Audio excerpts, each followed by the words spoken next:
Assalamualaikum warahmatullahi wabarakatuh. Waalaikumsalam warahmatullahi wabarakatuh. Oke, hari ini kita masuk kepada materi kita. Ini materi penghabisan. Jadi pertemuan untuk teks eksposisi ini kita cuma 2 kali pertemuan saja. Ini yang di bagian 2. Apa saja yang akan kita bahas di pertemuan kita ini? Minggu lalu apa saja kita bahas? Pengertian teks eksposisi, ciri-ciri dari teks eksposisi. Benar? Benar. Oke. Jadi teks eksposisi itu apa?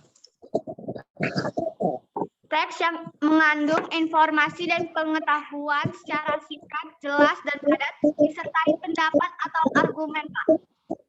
Pintar, Krisnawati. Jadi intinya, teks eksposisi ini teks yang memberikan informasi secara jelas, singkat, tepat, padat tadi, tapi dia disertai dengan argumen.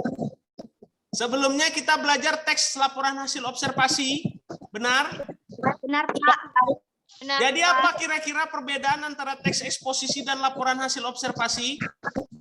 Perbedaannya, kalau teks eksposisi terdapat argumen atau pendapat dari penulis, sedangkan di teks observasi itu secara nyata dan fakta, tidak ada pendapat. Oke. Jadi benar. Jadi begini, laporan hasil observasi itu dia hanya melaporkan apa yang diamati. Sementara kalau eksposisi, dia disertai dengan argumen. Ada argumen di situ. Paham? Paham, Pak. Oke, kita masuk teks eksposisi pada bagian kedua. Jadi, kenapa lah zaman saya dulu, waktu saya SMA, kami bukan tidak ada belajar ini, tetapi untuk materi teks itu sangat jarang kami temukan. Tapi biasanya homofon itu apa, homograf itu apa, paling itu aja. Kenapa kalau sekarang ini teks? Karena literasi kita, literasi tahu? Tahu, Pak. Tahu, Pak. Karena kesadaran literasi di negara kita ini masih rendah. Makanya sekarang materi semua berbau teks. Dari Ananda pelajari ini teks laporan hasil observasi, nanti ada teks eksposisi, ada teks argumentasi, nanti ada teks anekdot, banyak itu. Selanjutnya yang akan kita pelajari itu jadi modal Ananda nanti di perguruan tinggi. Di teks eksposisi ini ada nggak dalam skripsi ataupun dalam tesis? Ada. Nah, kalau misalnya teks laporan hasil observasi ada juga. Jadi nanti jadilah Ananda kan belum ada disuruh, udah ada yang disuruh beriset? Belum, Pak. Belum. Nah, nanti Ananda ketika buat riset, disitulah Ananda bisa melihat dan menilai bahwa materi tentang teks ini sangat dibutuhkan sekali untuk pemahaman Ananda dalam membuat riset. Jadi ini disuruh terampil dalam, intinya begini, disuruh terampil dalam menerima atau dalam membaca satu informasi yang ada di dalam teks. Jadi Ananda dalam teks eksposisi ini diharapkan apa? Pertama, Ananda bisa paham dengan teks eksposisi ini apa, dan yang kedua itu paham bagaimana cara membuat atau menciptakan teks eksposisi. Yang ketiga, Ananda bisa membedakan antara fakta dan opini atau argumentasi. Itu cuma inti dari pelajaran ini. Oke, kita masuk. Jadi pembelajaran kita sekarang ini di teks eksposisi, peta konsepnya yang pertama itu kita akan membahas langkah pengembangan, bagaimana cara membuat teks eksposisi. Yang kedua, struktur. Apa saja yang ada di teks eksposisi itu? Contoh struktur ini sama dengan anatomi tubuh. Tubuh manusia ini saya contohkan, anatomi tubuh manusia ada kepala, ada tangan, maka struktur ini maksudnya itu. Maka apa saja yang ada dalam struktur teks eksposisi? Nah, nanti saya jelaskan. Dimulai dari atas dan sampai ke bawah. Nanti dijelaskan. Oke, selanjutnya unsur kebahasaannya. Seperti apa bahasa dalam teks eksposisi itu? Nanti akan kita bahas satu-satu ya. Oke, kita mulai. Pertama ini dari langkah bagaimana mengembangkan teks eksposisi. Yang pertama sudah jelas, menentukan topik atau masalah apa yang mau kamu angkat. Atau yang mau kamu bahas. Tapi usahakan topik atau masalah ini yang benar-benar kamu sukai dan kamu kuasai. Paham maksudnya yang kamu kuasai itu? Kamu suka dengan itu. Sekarang pertanyaannya, mengapa banyak mahasiswa, nih ya saya katakan, mengapa banyak mahasiswa tuh ketika disuruh buat skripsi banyak yang DO? DO tahu? Drop out alias dikeluarkan dari kampus, alias kena pecat. Karena apa? Karena masa studinya. Masa studi di kampus untuk S1 itu kalau nggak salah saya standarnya ada yang 3,5 tahun, ada yang 4,5 tahun. Saya 5 tahun baru selesai. Karena apa? Karena banyak main-main. Semakin cepat semakin bagus. Dan ketika di bagian skripsi banyak orang yang nyerah. Baru-baru nih saya lihat berita di Instagram ya, di Instagram itu ada mahasiswa tingkat akhir yang mau lompat dari jembatan, mau bunuh diri. Ditanya masalahnya apa? Skripsi nggak selesai-selesai. Mengapa kok bisa seperti itu? Di sini salahnya karena mereka menentukan karya tulis ataupun mau buat teks puisi itu skripsi itu kan isinya kan gabungan dari segala macam genre ataupun jenis teks. Jadi yang diangkat tuh topik atau masalah itu yang pertama dia tidak kuasai, yang kedua dia nggak suka. Intinya yang penting buat saja. Kayak mana ke depannya kita lihat aja nanti. Nah, itu yang banyak orang bermasalah. Sama dengan kamu mengembangkan teks eksposisi ini. Lebih tepatnya wajib kamu pilih ini yang sesuai dengan apa yang kamu suka.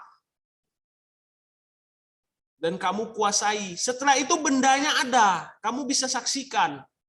Kira-kira apa sekarang ini yang bisa kita saksikan? Mau fenomena ataupun kamu mau ngangkat nih teks eksposisi tentang apa? Yang bisa kamu saksikan saat inilah. COVID-19, Pak. Tuh salah satu. Pertama bisa kamu angkat COVID-19. Yang kedua bisa kamu angkat pro kontra vaksin. Vaksin COVID. Karena apa? Di negara kita banyak yang pro dan banyak pula yang kontra tentang vaksin. Benar nggak? Benar, Pak. Benar, Pak. Bahkan negara sudah menyediakan vaksin, tapi banyak juga orang yang nggak percaya. Aku sehat kok, ngapain aku divaksin? Benar nggak? Iya, benar, Pak. Dan dari dua kelompok tadi, yang pro dengan vaksin dan yang kontra, mereka punya argumen tidak? Ada, Punya, Pak. Punya, Pak. Itulah yang kamu tulis. Itulah yang kamu tulis. Misalnya, kamu berada di pihak yang kontra. Kamu nggak setuju dengan vaksin. Ya udah, kamu jelaskan argumen kamu. Pertama, kamu amati dulu apa yang terjadi dengan vaksin. Ya, kamu jelaskanlah vaksin itu apa, segala macam. Kamu lihat fenomena apa yang terjadi dengan vaksin tadi. Misalnya, oh ya, pada tanggal sekian, misalnya di Jawa Tengah ada yang meninggal akibat vaksin, segala macam. Baru kamu masukkan argumen. Jadi yang kamu buat itu menentukan topik dan masalah ini, yang kamu kuasai, yang kamu sukai. Dan bendanya tuh ada. Jangan pula, oh iya ya, saya kan suka cerita mistik, kuntilanak. Udahlah saya angkat itu aja. Nggak bakal selesai. Benar, nggak bakal selesai. Karena bendanya nggak ada gitu. Enak narkoba, Pak. Gimana, Afizah? Enak ngangkat cerita narkoba. Narkoba. Bisa kan? Di kampung kamu ada yang pemakai narkoba kan? Yang bahkan Nggak kena tahu, tangkap Pak. polisi. Ada? Ada kayak Nah, jadi gini nak, yang pertama kamu pilih itu yang kamu suka, kamu kuasai dan bendanya ada. Jangan pula yang bendanya tak ada karena kamu suka misalnya tentang apa ya. Kalau anak perempuan ini kan sukanya kan macam Rapunzel gitu.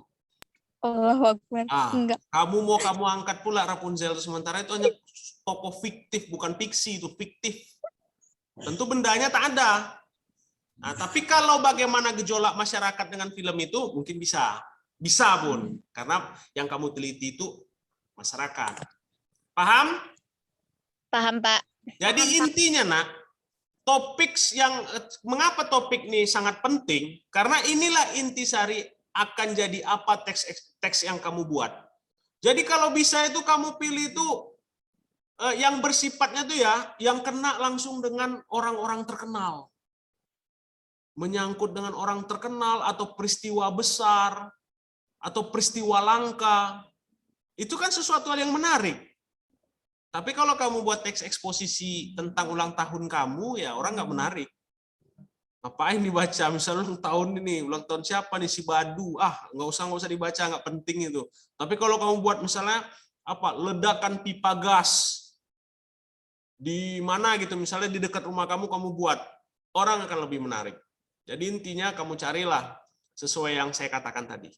Oke, yang kedua ini kita menyusun kerangka tulisan. Kerangka tulisan ini sangat berkaitan erat dengan struktur. Oke, seperti apa? Setelah kita temukan topik, mulailah kita menyusun kerangka. Kerangkanya apa? Nanti kerangkanya ada 3. Apa saja? Nanti kita sampai ke sana. Setelah kita susun kerangka ini, mengapa kita susun kerangka? Supaya pembahasannya itu tidak kemana-mana, tidak melenceng kemana-mana. Jadi dia tetap pada koridornya. Oke, kita lanjut. Yang ketiga, mengumpulkan bahan. Mengumpulkan bahan di sini sangat berkaitan erat dengan teks observasi. Kamu mengobservasi, kamu melihat, kamu mendengarkan. Kalau misalnya kita angkat tentang COVID, ya kamu dengarkan.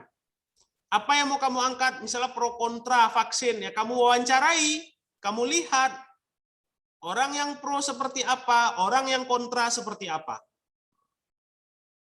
Intinya kamu ngumpulkan bahan. Paham maksud ngumpulkan bahan nih? Paham, Pak. Oke, ini masih mudah ya.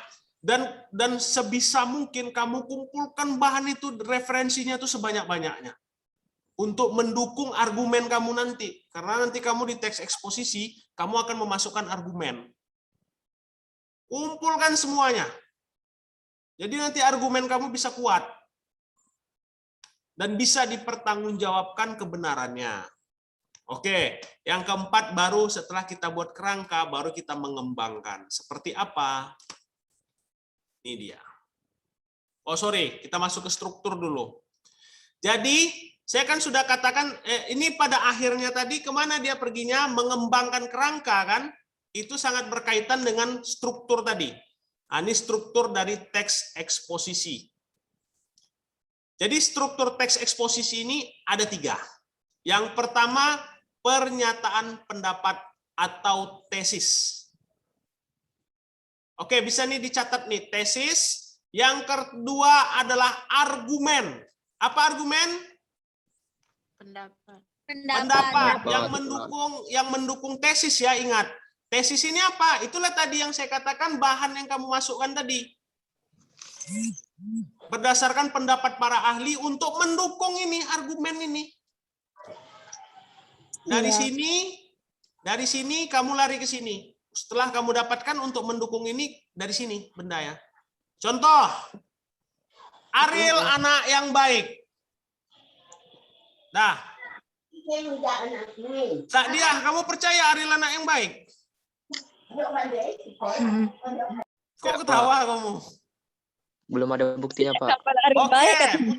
Pratama Putra, bagus. Belum ada buktinya Ariel anak baik. Kalian udah jumpa sama Ariel?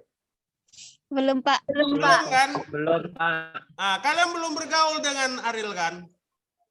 Belum. Jadi kan belum tahu nih si Ariel ini baik. Jadi ketika untuk menyatakan si Ariel baik, maka harus dicari teori orang baik. Orang baik itu seperti apa? Bisa jadi Ariel baik dengan Putra, tapi tidak dengan Sakdiah. Maka Ariel nggak bisa juga dikatakan baik. Kenapa? Berarti dia pilih-pilih, kan begitu? Nah, jadi untuk mendukung saya mengatakan bahwa Ariel anak yang baik, maka saya harus cari nih pendapat-pendapat tentang anak yang baik. Paham? Paham, Pak. Paham, Pak. Oke. Yang ketiga adalah penegasan ulang. Penegasan ulang ini kita tegaskan lagi argumen kita. Oke ya, kita lihat nih. Tesis, suatu pernyataan yang berisikan gagasan, ide, opini, pikiran, anggapan, ataupun argumen yang dikemukakan seseorang. Ini seseorang nih ahli, nak ya. Jangan pula kamu nanya teori tentang tata bangunan sama tukang parkir. Nggak bisa. Karena dia nggak ahlinya. Kalau kamu mau tanya susunan tata bangunan, teori tata bangunan dengan sarjana teknik sipil. Atau kamu mau tanya tentang penyakit pada manusia, harusnya kamu nanya sama siapa? Sama dokter ya. Dokter, Pak. Iya, Pak. Ini kamu tanya sama orang yang jual ikan di pasar. Kira-kira bisa nggak mereka? Tidak. Oke, ada dua pilihan. Bisa, tapi belum tentu benar. Nah, bisa dengan benar beda. Beda itu benar, bisa dan benar. Banyak orang, saya bisa. Tapi apakah sudah benar? Belum tentu. Nah, jadi di sini nih pendapat yang kita ambil itu harus pendapat ahli. Kalau misalnya kayak seperti saya katakan si Ariel anak yang baik, maka saya harus pergi ke psikolog. Karena psikolog yang tahu bagaimana ciri-ciri orang baik. Jangan pula saya pergi ke tukang sayur, susah nanti urusannya. Tak apa-apa nanti saya dapat teorinya. Nanti dia berdasarkan perasaan penilaiannya. Paham ini maksud dengan tesis ini? Intinya kamu kumpulkan semua bahan, kamu kumpulkan semua informasi berdasarkan para ahli untuk mendukung argumen kamu. Ya, Pak, paham. Oke? Oke, kita masuk argumen. Ciri-ciri kalimat argumentasi berisikan ide-ide, gagasan, pandangan, point of view ini sudut pandang si penulis, nak ya. Nah, sudut pandang penulis atau pendapat seorang mengenai suatu masalah. Berisi data-data valid. Oke, ini diambil dari sini tadi, dari tesis. Setelah itu apa? Merumuskan sebuah permasalahan dan ditutup dengan pembahasan secara universal atau sebuah kesimpulan. Contoh, anak Ariel yang anak yang baik tadi, saya masukkanlah teori orang baik gini. Jadi saya masukkan lagi di argumen apa? Bahwa saya menyatakan bahwa menurut saya Ariel adalah anak yang baik karena pada Ariel ditemukan sifat-sifat seperti ini seperti yang dijelaskan oleh ahli. Setelah kamu jelaskan baru dapatlah kita simpulkan bahwa Ariel adalah anak yang baik berdasarkan pendapat ahli. Nah, itu nanti di penegasan ulang. Penegasan ulang itu berupa kesimpulan. Seperti apa? Nanti saya lihatkan contoh teksnya biar lebih jelas. Ini dia. Bentar, saya hilangkan dulu ini. Di sini silakan dibaca, di screenshot dulu. Screenshot dulu teksnya. Kalau sudah, bilang ya, Nak. Iya, Pak. Ya, Pak. Sudah? Oke, ini ada Pak. lanjutan teksnya. Silakan di screenshot.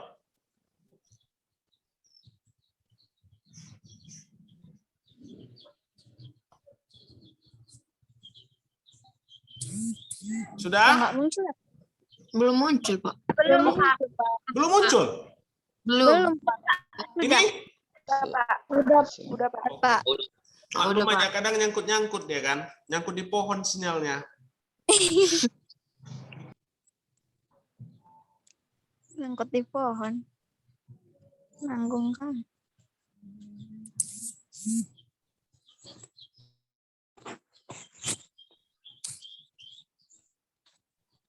Oke, sudah?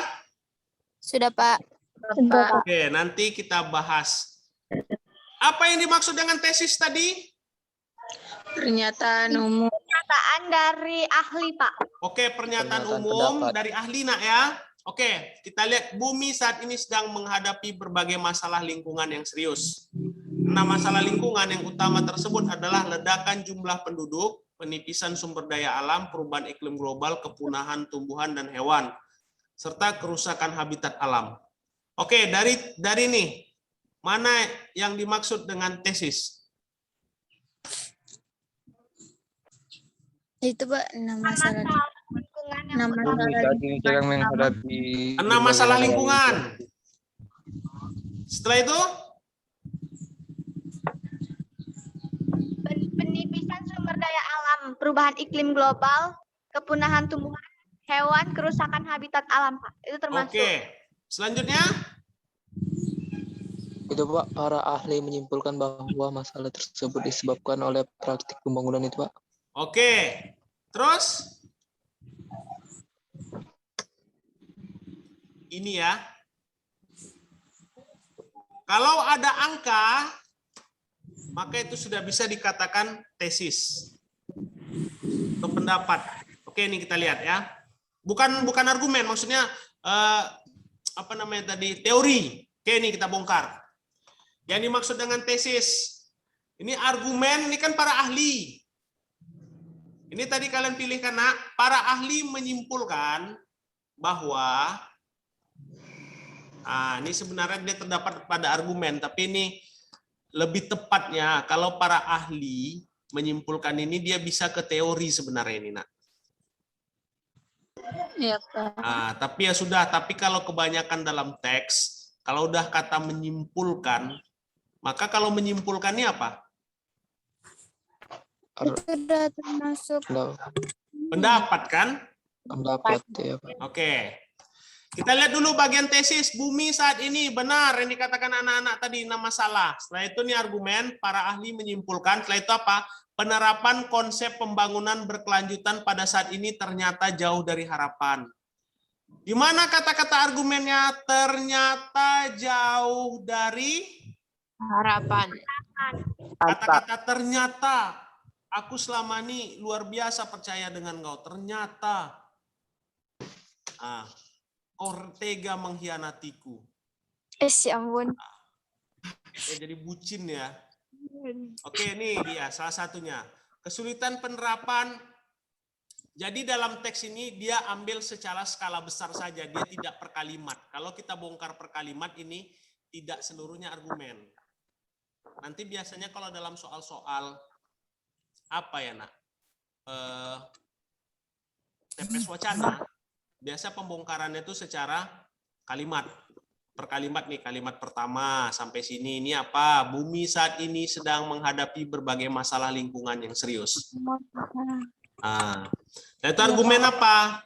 Nih, pada tahun 2000 tercatat terjadi 330 banjir. Setelah itu bencana alam lain menimbulkan jumlah korban banyak. Menurut tim ahli, yang jelas dia ada kata-kata menurut, ternyata, menyimpulkan, oleh karena itu, apa lagi?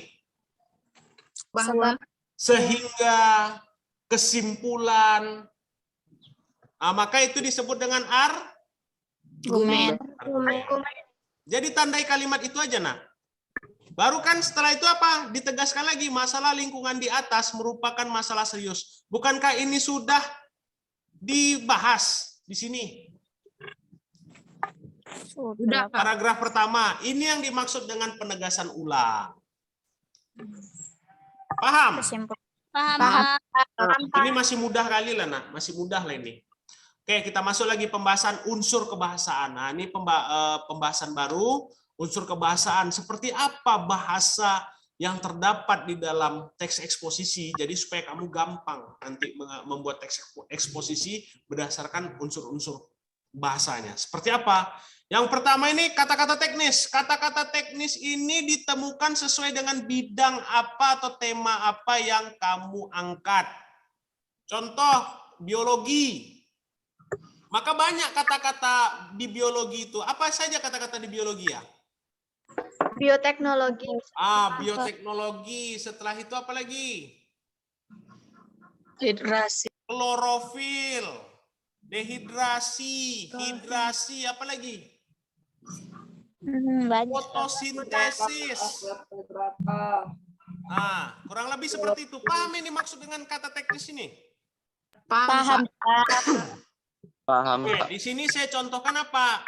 Sains, teknologi, seni, dan sebagainya. Contoh kalau dalam bahasa Indonesia apa? Ya kata-kata seperti puisi, argumentasi, eksposisi, apa lagi? Observasi. Islamisasi misalnya. Kurang lebih seperti itulah. Itu yang dimaksud dengan kata teknis, kata atau peristilahan itu biasa ditemukan dalam satu kajian ilmu itu. Tapi tidak menutup kemungkinan kajian ilmu lain juga pakai bahasa itu. Intinya dia tuh bahasanya tuh yang tidak digunakan untuk percakapan sehari-hari lah. Itu aja cara kamu melihatnya. Gampang lah nih kata-kata teknis nih. Kalau nggak ngerti juga nggak tahu saya. Contohnya gini, kalau dalam mesin, piston. Tahu piston? Tahu, Pak. Nah, piston tuh jantungnya sepeda motor itu, piston. Terus apa? Karburator. Itu kan bahasa di bidang teknik. Apa karburator? Paru-parunya. Filter. Penyaringan. Nah, penyaringan. Terus apa lagi? Bensin. Terus apa lagi dalam bidang teknik? Handle. Kurang lebih itu yang dimaksud dengan kata-kata teknis. Kayak piston itu kan hanya ditemukan di bidang mesin, mekanika. Iya, Pak. Ketemu kalau bahasa piston itu di biologi? Enggak kan? Nah, oke, dia itu yang dimaksud dengan kata-kata teknis. Yang kedua, menggunakan kata-kata yang menunjukkan hubungan penyebab atau menyatakan sesuatu yang argumentatif. Jadi dia ini hubungan ada sebab dan ada akibat. Di teks ini ada nggak sebab akibatnya? Ada tadi, Pak. Ini sebab apa akibat nih? 6 masalah.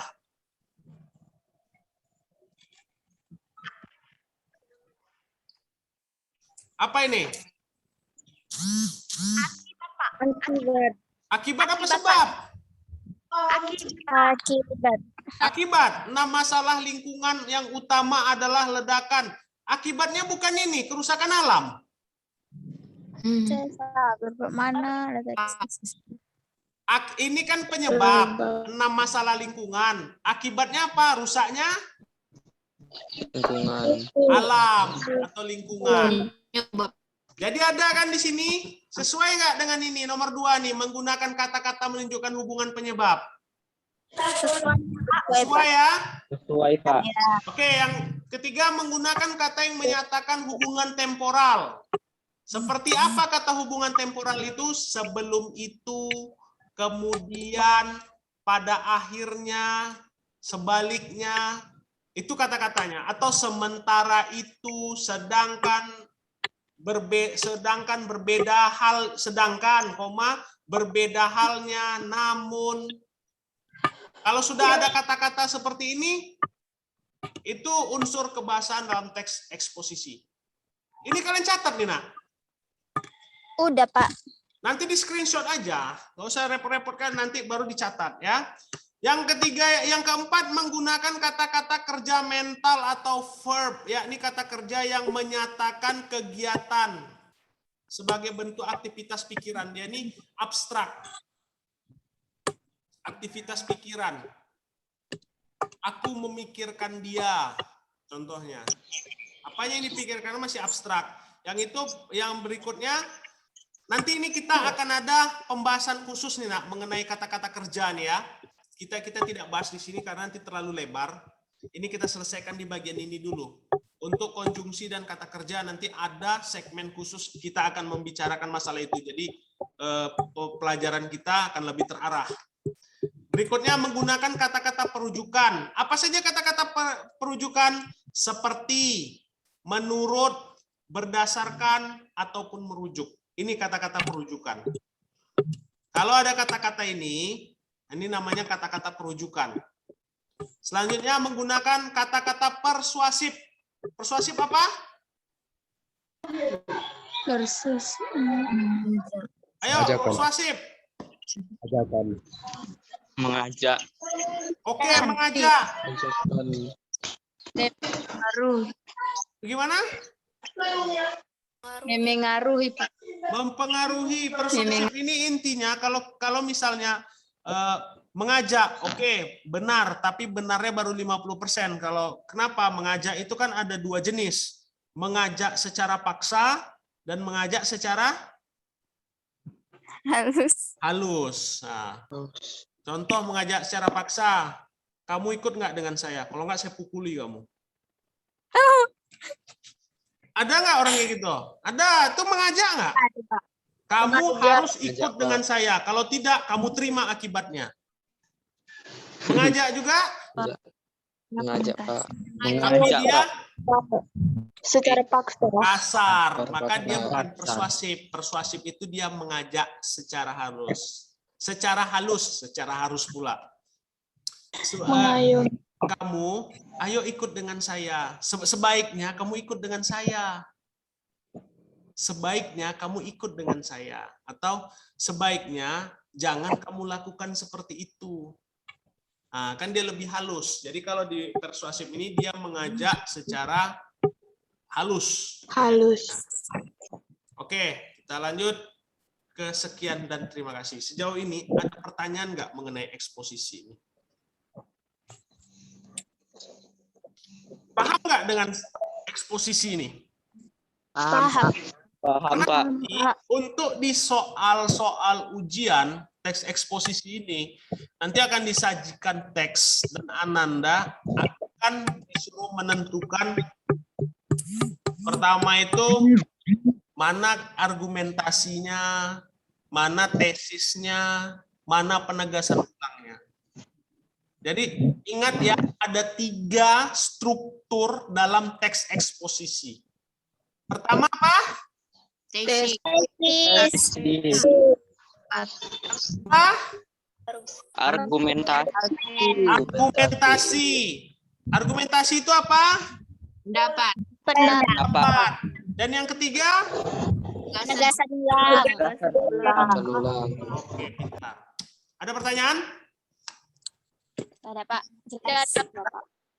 Nih ya, saya tekankan lagi. Sebentar nih, saya mau nengok ini. Sebentar ya. Jangan lupa kerjakan tugas, paham? Paham, Pak.